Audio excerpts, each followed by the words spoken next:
Hello, my name is Silio. I'm from Hong Kong, and I'm right now in New York doing my master degree in jazz performance. And I'm very glad to be doing this kind of weird lecture for you all in the Seoul International Harmonica Festival.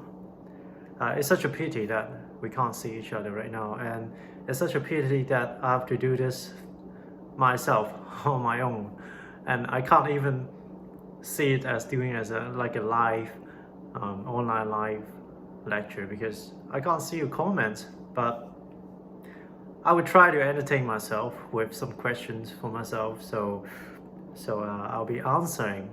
I'll pretend to be answering some of the questions from you, and I hope I will be more interactive like that.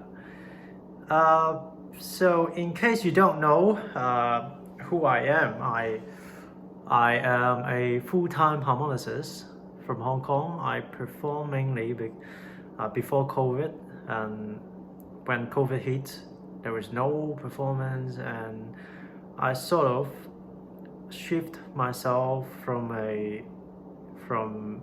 majoring in performance to also working in different aspects of music, such as composing and arranging, producing as well.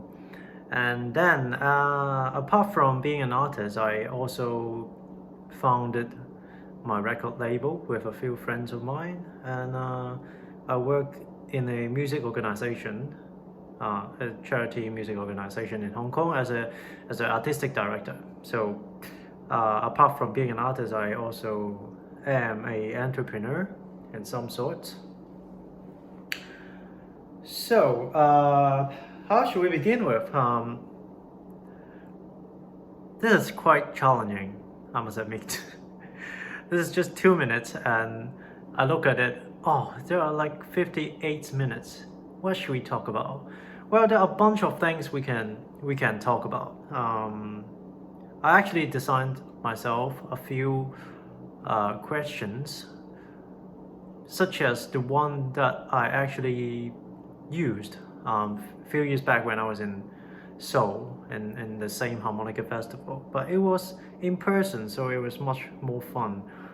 Anyway, this is the big question that I would like to, of course, to bring up and to stir discussion within myself, within my different personalities. Anyway, so the question is how to practice your harmonica. This is like the eternal question, and the more I spend time on music, the more I realize there are actually just a lot of different approaches to practicing, and they could reach different points, different results if you are practicing with some kind of approach. And it actually all depends on your personality as well. Like the person who you are would cause would shape your practice routine in some way, and then would shape your playing in some way. So anyway, well, let me play something first. I haven't played this for a long time, but just to show you in case you don't know about my playing. So let's do a bit of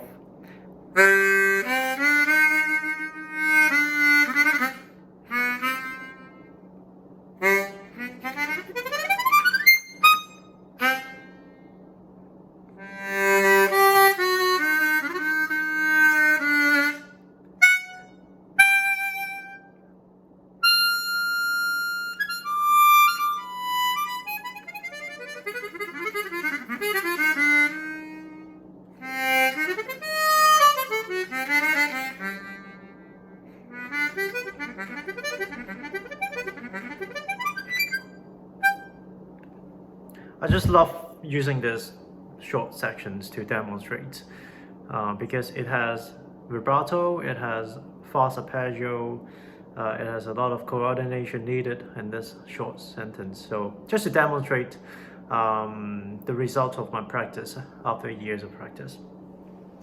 So, I mentioned about different approaches.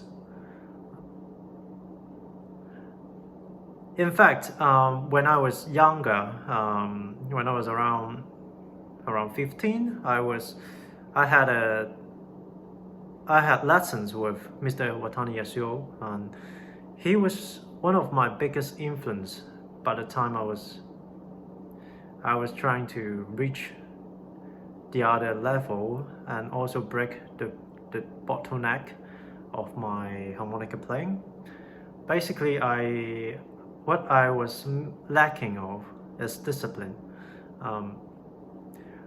I couldn't say I am not a disciplined person, but in my personality, I'm determined as a guy, but if I wanted to work on something, I'm usually very determined. But I'm also a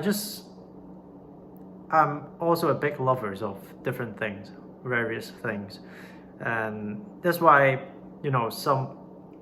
at a lot of moments in my life, I would spend a lot of time in different things at once.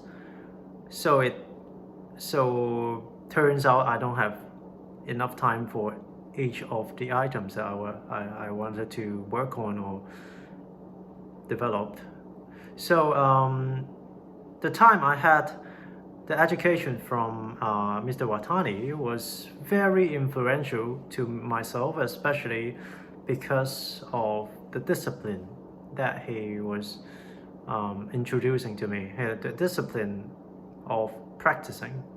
So how disciplined it was like we were playing the C major scale for 30 minutes, just C major scale. I remember when I was like 15, I can already play a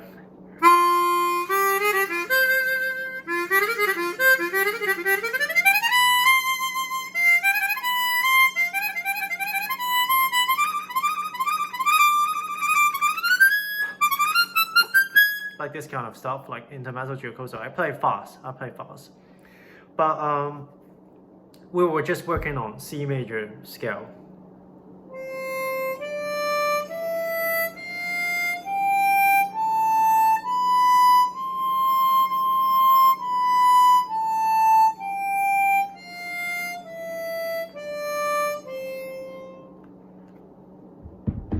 Just the C major scale, and try to play as legato as possible. And of course, to play legato, there are a lot of theory behind. But what impressed me most is how much time we have devoted in the C major scale, and how much time we have devoted in maybe the D to E, like a draw note to a blow note with a cross hole. We have spent so much time for you to conceptualize what we're doing and to practice until it is as close as perfection we get. And I think this school of practice, if you apply to everything, if you apply to a 16 notes playing.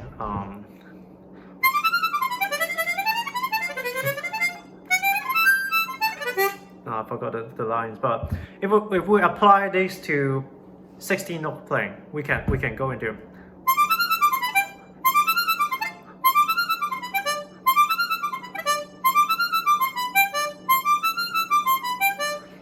and then until the time that you play every note even.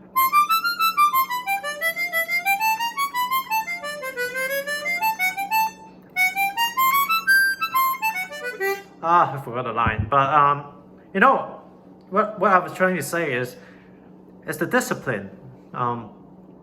So in order to have discipline, you have to know what you're disciplined to do, and so I think discipline is the attitude and what kind of personality that you can look for if you are missing, if there's something missing in your personality. And in order to achieve discipline, you have to know what you're gonna do, like with the discipline. Like, okay, I have 2 hours, and how am I gonna spend this 2 hours? Then it goes to something more scientific. You have to break down music into science, into maths, and into biology, into knowing what is lacking in your body coordination. And if you're lacking of the speed of like blow and draw notes, then you practice blow and draw notes for 30 minutes. And then if you are lacking of the accuracy of, let's say, a ellipse in a harmonica,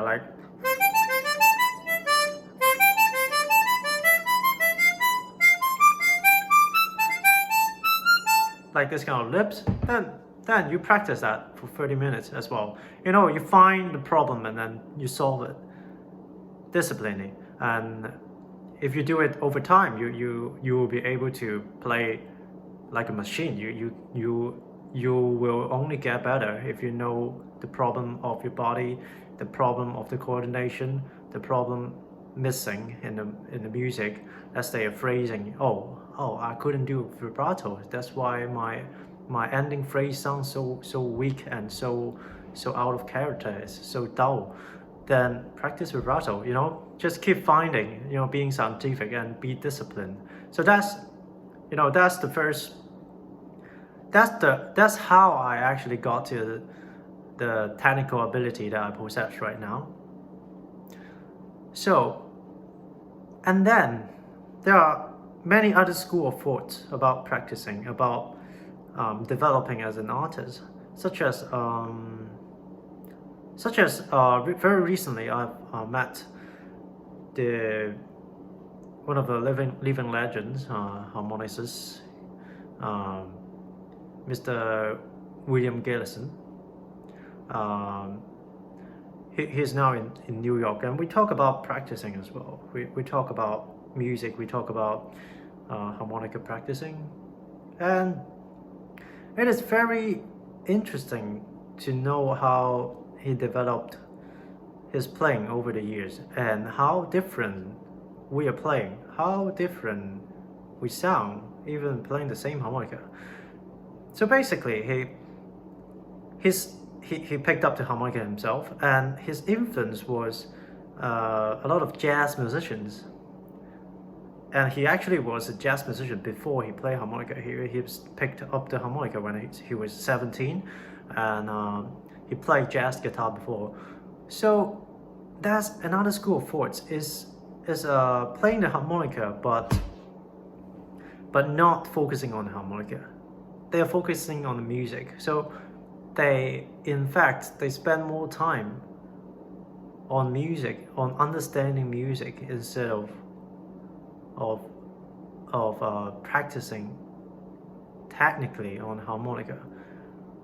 And I think that is something that most Asian lacks, especially. I assume most of the attendants today in this lecture is Asians, because it's a so international harmonica festival, and usually is divided. And I think so. I feel obligated to share this insight with you all, that sometimes we focus a lot on the technical side of the harmonica, the scientific side of the harmonica, because that's something measurable, and I think it's just within our education system. We just want higher marks. We have math exam, and we try to score higher marks of some sort. But then the upbringing of harmonicists probably in the States, I would say, they are heavily influenced by the music itself, jazz especially. Um, so majority of the time, or probably half of the time, they spend are actually focusing on musicality, instead of the technical side of the harmonica playing, such as they heard this recording from Stevie Wonder on Alfie, one of his most famous instrumental tune. They focus on the vibrato they make, and they focus on the tone color they make. They focus on the ornamentation they do, instead of focusing on, oh, that arpeggio is quick, or whatever. I think generally that would make you a more that would make you a musician that is more capable of adapting to the musical circle, or if you want to pursue yourself as a full-time harmonicist or working harmonicist, that is the ability that the musical world needs instead of the technical side of it. The technical side is really, it's really very impressive for us ourselves. And if you play really technical, sometimes you can impress other musicians as well. But if you want to be working, if you want to be playing everywhere, it's the musicality that counts. Musicality is not limited to classical music. It has to be reaching out to improvisatory music as well, which is jazz is a wonderful example. But then you can see that in a lot of world music, blues, even rock music, funk, all kind of there's just all kind of a lot of music that requires you to be improvisational and also musical and play to the context of the music. You can't play a tango like you play a old swing jazz, because the accents are not the same. So that's the idea. I think this, and then there are a lot more approaches. Depends on different personality. But then I'm not saying that the practice that I've done is meaningless. I mean the technical ability I have right now is something that is really rare in the musical world, and that makes you very unique as well if you have that technical ability. It's just that I feel like the missing puzzle has always been the training in musicality. So yeah, I think that's something worth to be discussed more and to work on in our education system. And that actually brings us to my second question for myself, in order to interact with myself. How to make a living as a harmonicist? I mentioned musicality is just the key to survive in the music industry. I remember the first time I worked for a pop recording. It was the artist's name is Sandy Lam, one of the biggest pop star from the 80s in Hong Kong. And I was invited by a jazz guitarist in Hong Kong. His name is Eugene Pao. He was the producer by that time for the album. So yeah, I was playing there. First recording ever in my life in a section Before that, I was just playing on the street and also in concert hall for classical music. But then I was exploring a lot on other genre, other musical genre, and that was the first session I have ever had. And he gave me a bunch of like chords, like jazz chords, like minor 7/5 and like different notations. But that time I was not very equipped with all this knowledge, so I look at the score. I thought I know, but I don't really. I thought I would listen to the recording so I would hear the chords, but I did hear the obvious notes to be played, but then when Eugene was asking, oh, can you do, can you kind of play something better, sort of like to imply that the minor 7/5 chord better, like a minor 2/5/1. I was just standing there doing nothing. I mean I didn't know about it, because at first when I was trying to learn jazz and blues, I was just basically playing it all by ear. I want to, I just jam on everything that I know, but I didn't know jazz has so much theory to be dig into, to study. So turns out I play something very simple. He said, okay, just play something simple, and then it was quite a while since Eugene got back to me after, because I think he felt like, oh yeah, he's got his tone color, he's got everything, he's got the technique, but he don't understand music well enough. So after that sections and a few different experiences, I really started digging into theories, to understand, oh, what is this chord like, and how to how to create, how to improvise according to the context, and to play musically and to play logically. And I figured you can't fake it.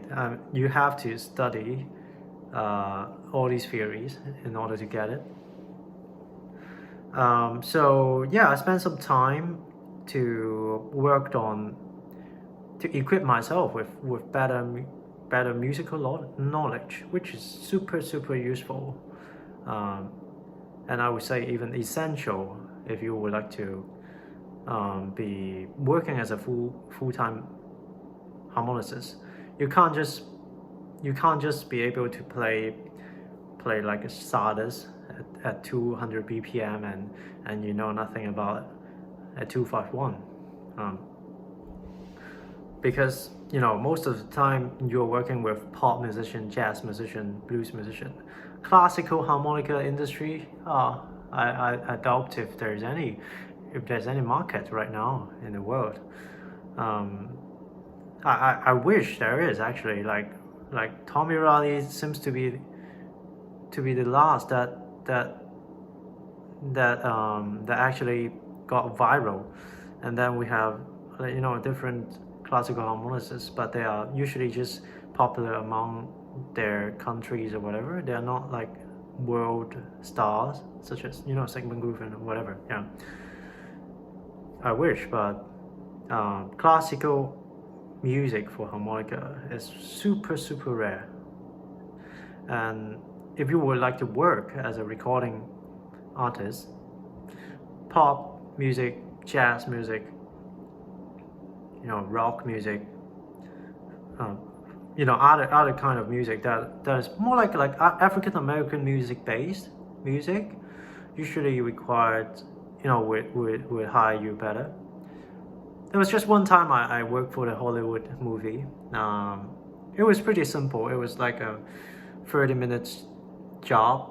It is on the movie Crude 2, CROOD 2. You can hear it. That one requires a bit of classical training, because you have to do some vibrato.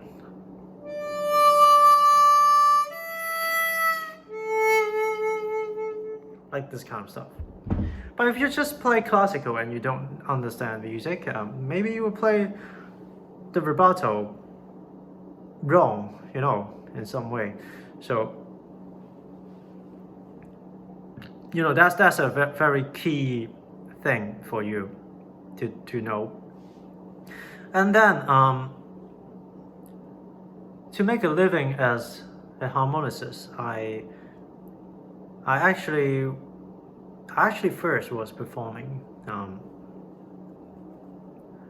Performance was a major before pandemic, and it's something worth to share as well, because it is such a journey. I would say I was so lucky, because if I look around myself, even other instrumentalists, it is very rare that I could have a path like this. When I first graduated from a non-musical school, occupational therapist, I got a call from the state. It is a call from the cruise agent, and the cruise company read a book that has one chapter that I was interviewed in when I was 19. I think the book is called The Love of Chromatic Harmonica, something like that. And then he read the chapter. He wanted to learn a harmonica, and I figured, there's this young kid who might want to work for us. So he called me about half a year before I graduated, and I thought it was a spam call, but it turns out it's real, and that's the cruise performance that I landed. And as I heard from the cruise industry, this kind of performance opportunity as a headliner performing in different cruise line touring around the world is something you would dream of when you're about 30 to 40s. If you come from the state, it's like a dream job, because it pays well and it brings you to around the world.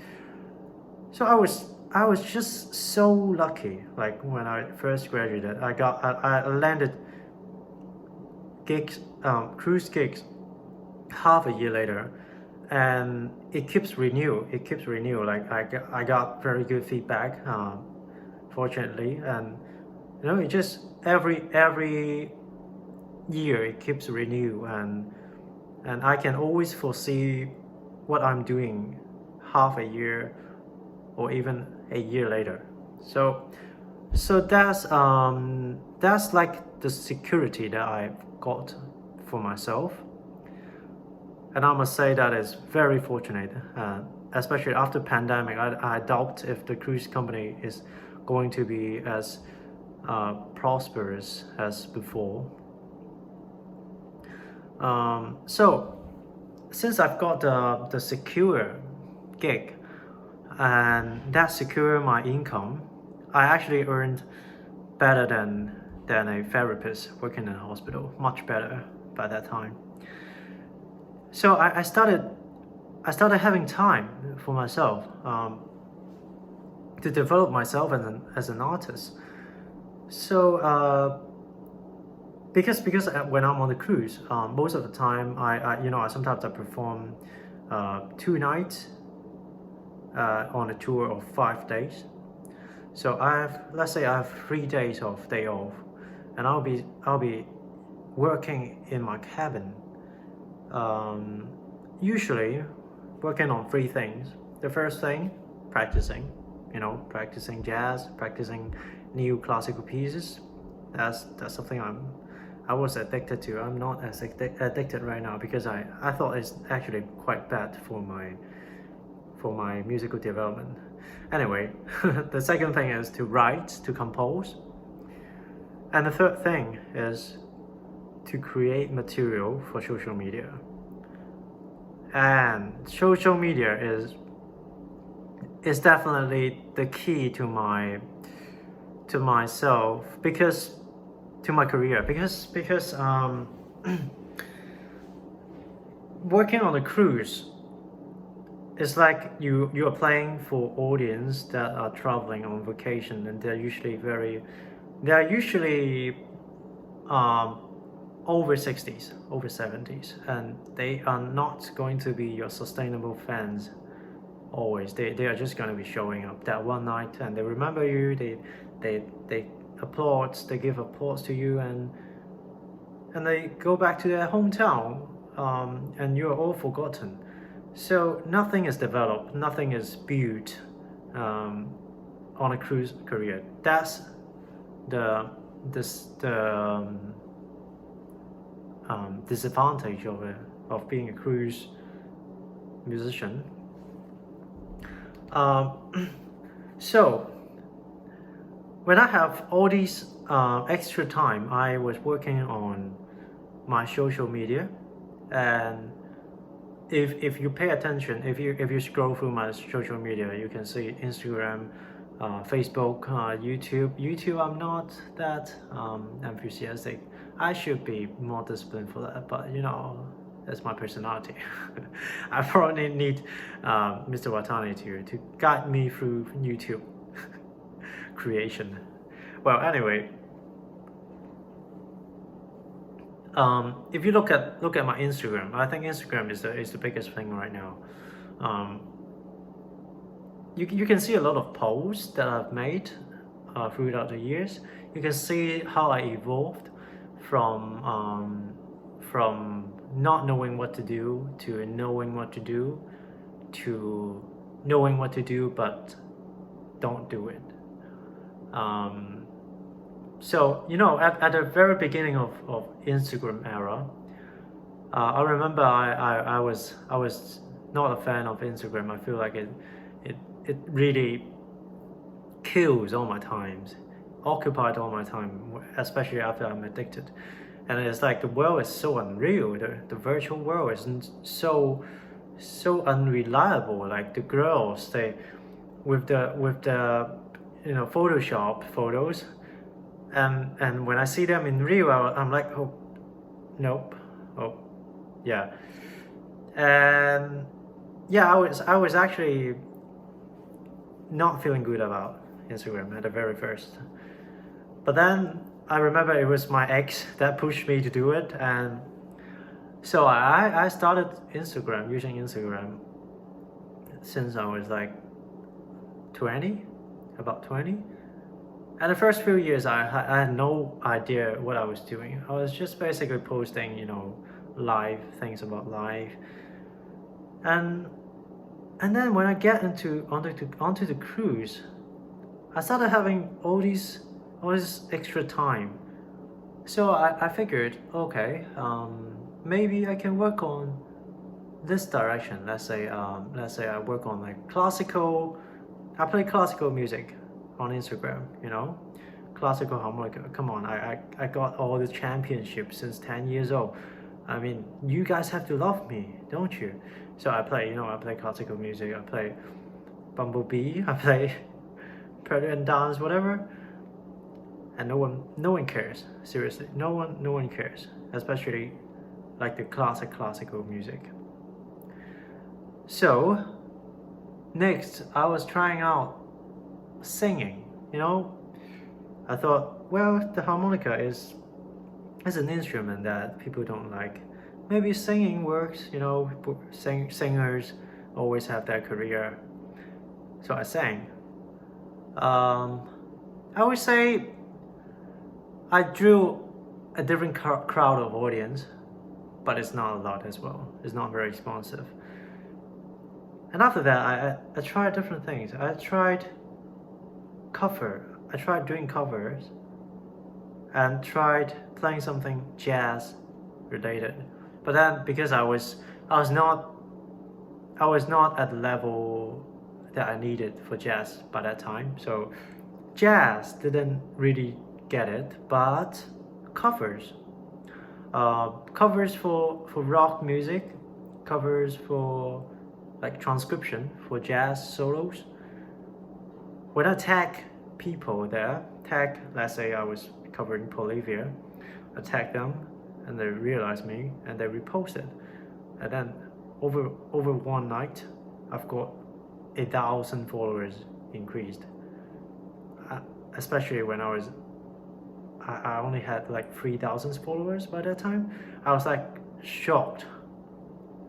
You know, finally I thought I realized the secret of Instagram. You know, is about tagging, is about interacting with the other artists, the more famous artists. And if you have your talent, and you add your own style to something existing, usually that would draw something. And then apart from that, I also create original content with my friends. Also a kind of collaboration. I collab with so many pop singers in Hong Kong by that time. I just, you know, because I've got so much time on the ship, so I would you know, text this guy, this girl, this guy, and say, oh, I'm in Hong Kong for this few days. Would you like to do a cover with me? And yeah, let's do it. And they might have already like 30k followers, 50k followers, whatever. So we released a video together, and you know, I got their followers as well. So it was eventually, through this kind of collaboration on Instagram, I got more followings, and the more followings I get, the more important figures, the more famous and influential figures pay attention to me. That led me to some jobs. Let's say the Hollywood jobs was actually a reward of my Instagram work, on my social media promotion work. And I also worked with a Grammy nominated artist, Conry Wong, to work on an album. We have never met. We have only met on Instagram. I've only tagged him for one of the solo, and he followed me since then. And then he even paid me for the job, for the recording. And I was in Hong Kong, I was doing the recording at home. And that's how it happened. It's actually quite magical. That's the way of social media leading to real income for you to support yourself and as an artist to survive. And what I was doing is really based on a lot of autonomy. I was doing it with a lot of freedom. I got to choose what I want to do. And of course, at some moment, I know that I'm actually trapped by this kind of format and addiction that I get from Instagram, because I know that in order to create something viral, I have to collab with some famous guy. I have to play this kind of music. I have to film it vertically. I have to do it within 1 minute, even better, 30 seconds, 45 seconds. You know, I was trapped by this form of music, and I started hating myself for doing this all the time. Like, what am I? Am I an artist or just an Instagram musician? You know, am I even capable of creating a piece of 7 minutes that touches people, but not, you know, Instagram is just about eyeball catching. Is about, oh, wow, cool, scroll down, wow, cool, scroll down. You know, it's not as impactful as let's say Brad Miller's arrangement of Paranoid Android. You know, it's complete different art form. So about a year ago, after a long quite a while of pandemic life, after I've done so much like Instagram video, I started reflecting on my own and figured, I should really, you know, limit myself and restrict myself not to think like that. And since then, I've been spending much more time on creating like complete music, and also practicing stuff that are not appealing on Instagram, but that enhanced my musicality. So right now I am like, well, sometimes I can do it for fun, and sometimes I get requests to collaborate. So I would do the collaboration, but I don't force myself to do it, and I just want to, sort of take a break from wanting to be famous, because I want to focus on my true self better right now, which is more important to some point after you have reached a level of fame. I would reflect and think, oh, if I am as good as how I am portrayed on the internet. So yeah, so right now I'm in this stage of trying to be a better musician, instead of utilizing the Instagram so much to boost myself, to be famous. So that's another thing, social media. I'm actually quite impressed by my ability to elaborate things. So we have reached 40 minutes already. That's amazing. That's amazing. Let me drink. Have a sip of water. That's crazy.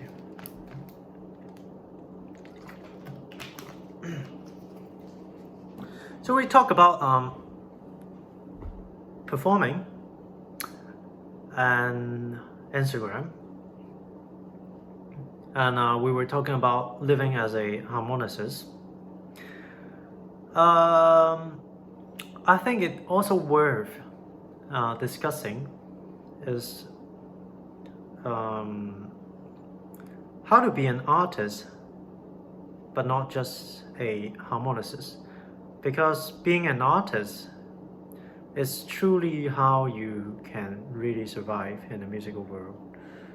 Being an artist with fans, being an artist that has your own character that people are interested in, and so they hire you to do things. They hire you to play music, because most of the time, you get to do a job, you get to play some music. It's not because, especially as a harmonicist, it's not because, oh, I hear harmonica in this composition, I would love you to play, because we're not like strings, we're not like piano. Piano is everywhere, strings are everywhere, but no usual musician, no usual composer would have a harmonica sound in their head already, implanted already, because it's not in their syllabus, it's not in the educational system. Harmonica is just a sound that they sometimes hear in an animation, sometimes in a movie. Oh, it's pretty cool, it has this bluesy vibe, but they don't hear it at all. So most of the time I got the gig, most of the time they're interested to have harmonica is because they're interested in me as a person, as a friend, or as a guy that is obviously have been trying to break out of his own boundaries and try different things. I play the harmonica while snowboarding. I play the harmonica while wake surfing, and I thought about going to skydive while playing the harmonica. I think it's the personality that brings you the character, and to make people feel interested in you. And I'm not saying you have to be like me, but I'm trying to say, if you develop yourself as an artist, what is an artist? An artist is you crave for your own direction. You crave for something different in the world, and to regardless of the norm. This is what an artist are usually like. And if you have your own sound, if you eventually you be an artist and you try to create your own sound, even you play only classical music, you can be an artist as well. You can play da da.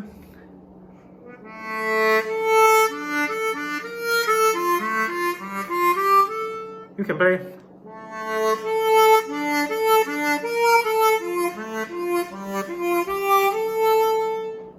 This is a kind of an old school way of vibrato. You can play like that. You can play in your own style. And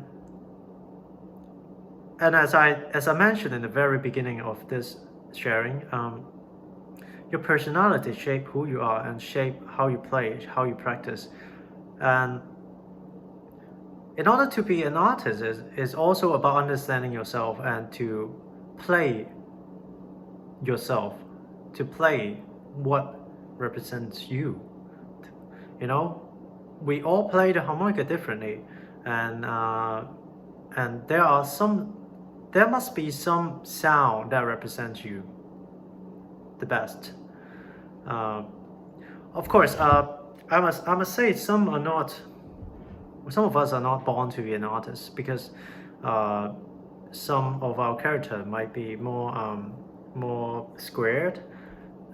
We might be better off being an accountant, being something calculative, something scientific. But I think it's very important, if you would like to make a living as a harmonicist, as an artist, you have to find your own sound. You have to find your own character. You can like my music, you can like Gregory Moret music, you can like Toots music, you can like Tommy Riley music, but you gotta find your own sound. That's when people start to be interested in your music and to collaborate with you. It's not completely about the harmonica. It's about the personality as a whole, your person as a whole.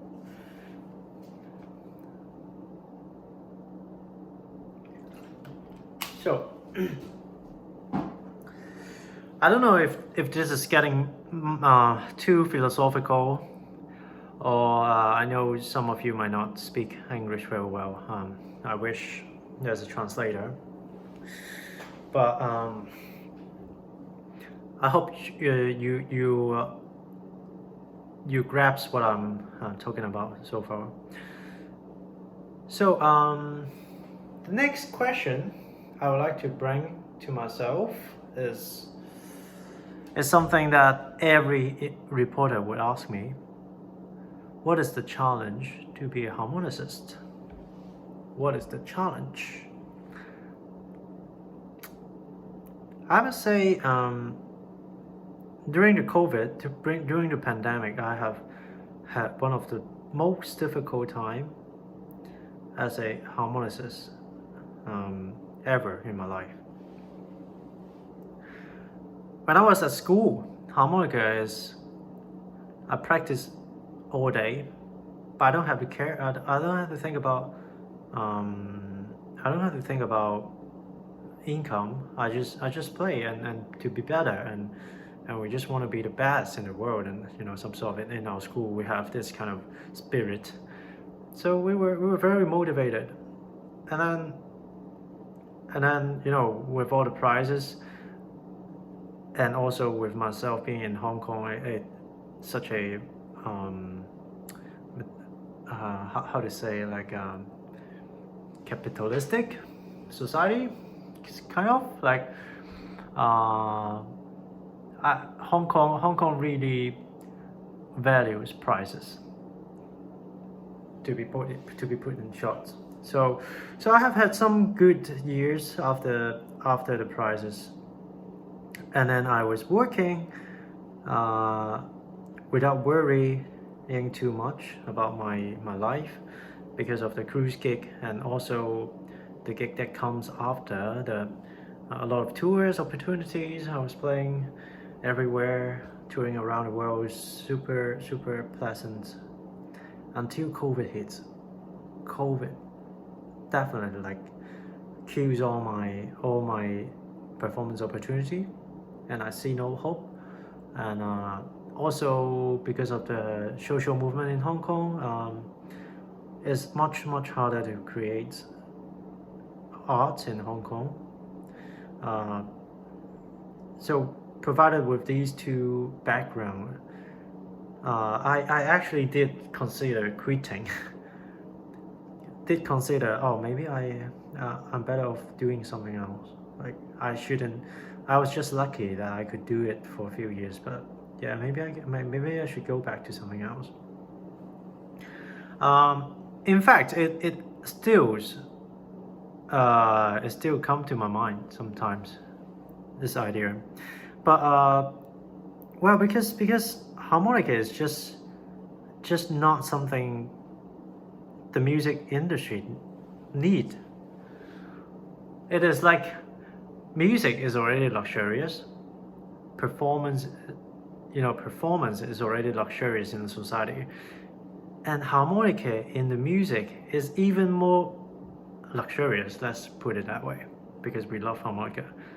It's even more rare. So,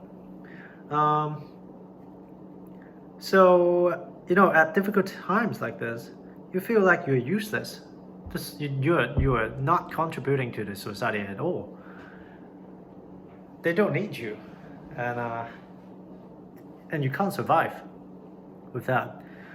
So I think that's one of the biggest challenge, and also the other challenge that I can share with you is how underrated this instrument is in the musical world. I was trying to apply when I because of COVID, I thought about maybe I should go back to school and get a decent degree. I've never studied music before, so maybe studying music, to know how it feels like, and to be in New York, whatever. But I was applying for a few schools in New York, especially like Juilliard, Manhattan School of Music, New School, bunch of them, and most of them reply me with a no because they don't have harmonica major in their department. And to be frank, I has to be. My musical ability is definitely higher than a lot of the music students in various schools. But it's not about that. It's about the harmonica being underrated. The harmonica being seen as not like a major instrument. So they don't invest in it, and they don't even allow us to be accepted as a music student, as a music major. That's actually pretty insane. And I was just lucky because the dean of NYU music is also a harmonica player. So he just said, yeah, come send your application, and we'll see how it goes. So yeah, right now I got into NYU, one of the most prestigious school in New York, and I think that's a huge challenge that we will be facing in the coming years as well, because I can see a lot of Asian harmonicists up and coming, a lot of young talents, just too talented that they shouldn't be taken away from music. They should be going further, keep going on a musical journey. But then if they're at the point that they're applying for a university, that the challenge will come. We don't have harmonica major in our school, and there is never a harmonica major in prestigious harmonica school, music school. Some sort of belief like that. So I hope what I am, the path that I'm walking right now is going to help with the cases that come after me. I can be one of the example that NYU has admitted a harmonica major student, and harmonica major student can learn from non-harmonica instrumentalists. I learned from pianists, I learned from guitarists, I learned from trumpetists.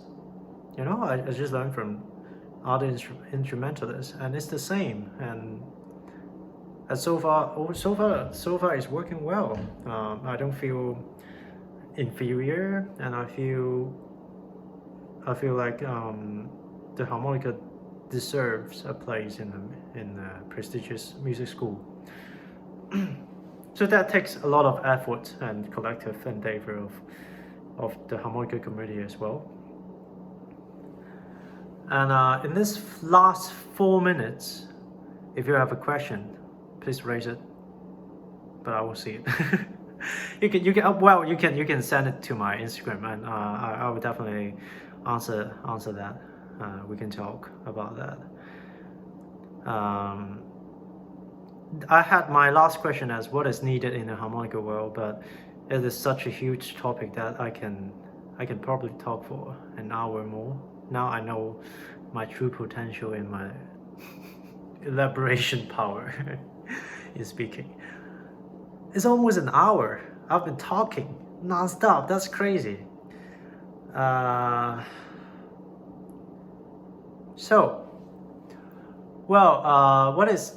Let's keep it simple. Like, what is needed in the harmonica world? We end with this question, and I want you to tell me your answer through Instagram, probably, when it's up. Let me know. For me, let's ask this question: what is most needed in the harmonica world? Most needed. For me, I think the harmonica world need a superstar. That is definitely the priority.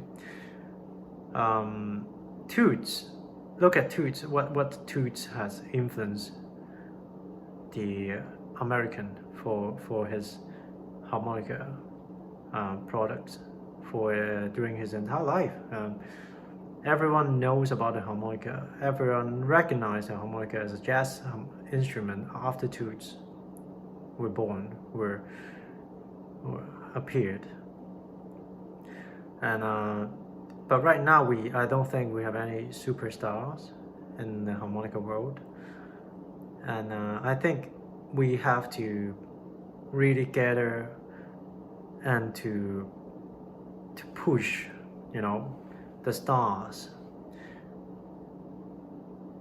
such as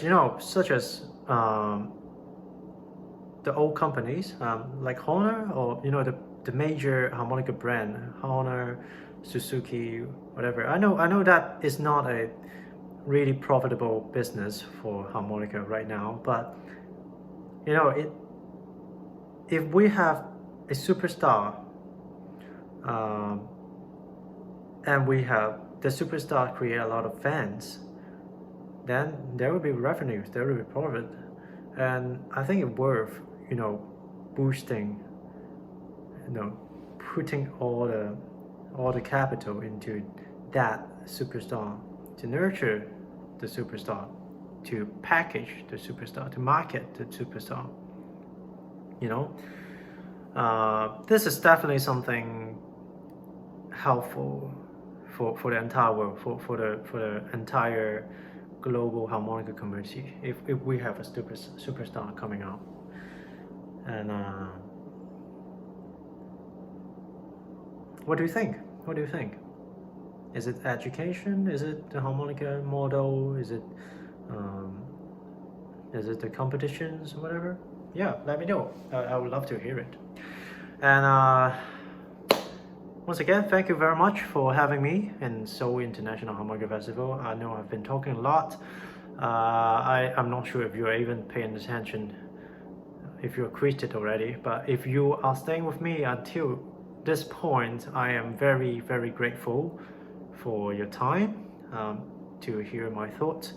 And I would definitely hear what you think and to discuss with you in person or somewhere else. But until that could happen, I will see you, and hope you practice hard, and I will be practicing for sure. And take care. See you.